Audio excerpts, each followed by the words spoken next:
Halo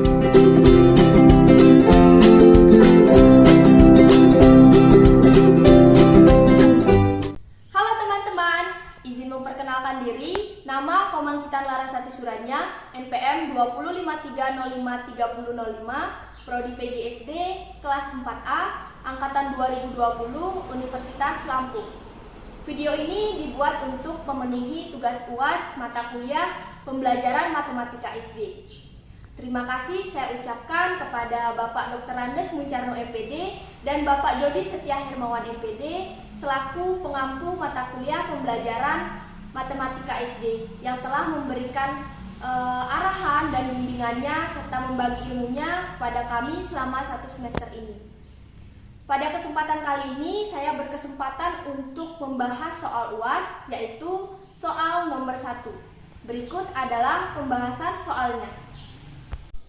Oke teman-teman, nah ini adalah soal yang akan kita bahas pada kesempatan kali ini, yaitu soal ujian matematika terdiri dari 50 soal. Peserta akan mendapatkan skor 4 untuk setiap jawaban yang benar, skor -2 untuk setiap jawaban yang salah, dan skor -1 untuk soal yang tidak dijawab. Jika Anton berhasil menjawab 45 soal dan ternyata yang benar 36 soal, berapa skor yang diperoleh oleh Anton? Nah, langkah pertama yang kita lakukan adalah mencari apa saja yang diketahui di dalam soal. Oke, yang diketahui, soal ujian matematika terdiri dari 50 soal, artinya jumlah soal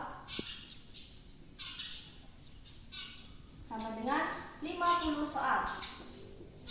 Kemudian, peserta akan mendapatkan skor 4 untuk setiap jawaban benar. Jawaban benar akan bernilai 4. Skor -2 untuk setiap jawaban salah.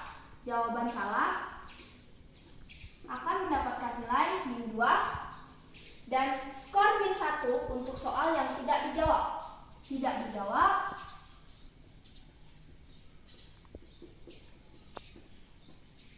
akan mendapatkan nilai -1.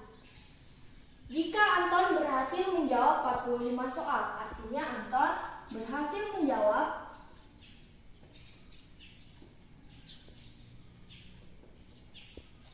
dijawab sebanyak 45 soal.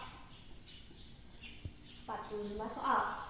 Dan ternyata yang benar 36 soal. Jawaban benar Anton sebanyak 36 soal.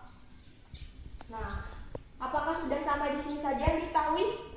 Tidak ya teman-teman. Jadi sesuatu yang kita cari atau yang diketahui dari soal itu tidak hanya langsung tertulis dalam soal, tapi kita juga harus menganalisisnya dari soal tersebut. Jadi kalau kita analisis lagi akan diketahui jawaban Anton yang salah, yaitu yang berhasil dijawab dikurangkan dengan jawaban benar, yaitu 45 dikurangi 36 sama dengan 9 soal. Nah, kemudian ada satu lagi yaitu soal yang tidak dijawab oleh Anton. Kita dapatkan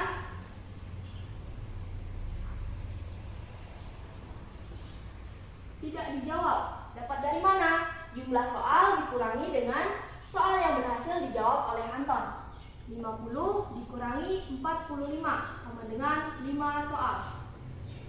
Oke, ini adalah yang diketahui dari soal. Nah, teman-teman, setelah mencari yang diketahui, kita cari apa yang diminta oleh soal. Dengan cara ditanya yaitu berapa skor yang diperoleh Anton. Artinya dia meminta berapa skor akhir yang nantinya akan diperoleh oleh Anton. Nah, selanjutnya kita lanjutkan pada proses penyelesaian.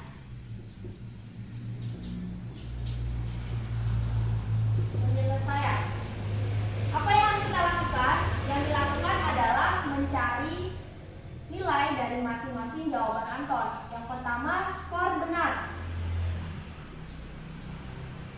Caranya, jawaban soal yang benar dari Anton 36 kita kalikan dengan nilai setiap jawaban yang benar, yaitu 4, sama dengan 144.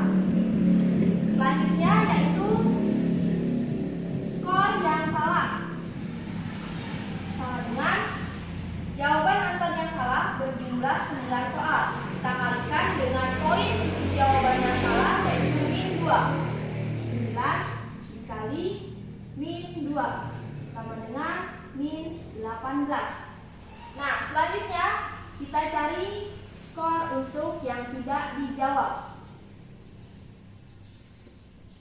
Yang tidak dijawab oleh Anton sama dengan ada 5 soal yang tidak dijawab oleh Anton. Kita kalikan dengan poin setiap jawaban yang tidak dijawab, yaitu -1. 5 soal dikali -1 sama dengan -5.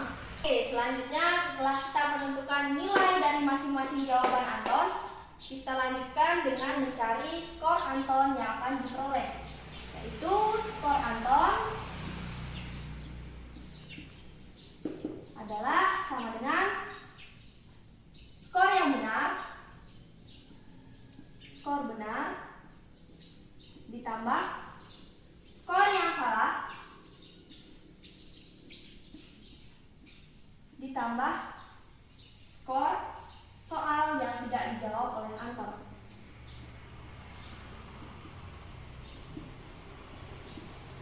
Tidak dijawab sama dengan skor benar 144 ditambah skor salah -8 dalam kurung -18 ditambah senilai soal yang tidak dijawab -5 dalam kurung -5 sama dengan 144 ditambah dalam kurung -18. Ketika min bertemu dengan plus, maka tandanya akan berubah menjadi kurang. 144 dikurang 18. Kemudian di sini sama plus dan min. Jika bertemu akan menjadi min, artinya dikurang -5. Sama dengan 144 dikurang 18, yaitu 126 dikurang 5. Sama dengan 126 dikurang 5, 121. Jadi skor akhir yang diperoleh Anton adalah 121. Jadi bagaimana teman-teman? Mudah bukan untuk mencarinya? Nah, jadi matematika itu tidak hanya berkutat dengan rumus-rumus saja, tetapi juga tentang bagaimana kita berpikir, bagaimana kita berlogika untuk menganalisis, memahami, dan mengartikan soal-soal yang telah diberikan. Nah, sekian pembahasan soal kita pada kesempatan kali ini. Semoga pembahasan soal ini dapat bermanfaat untuk kita semua.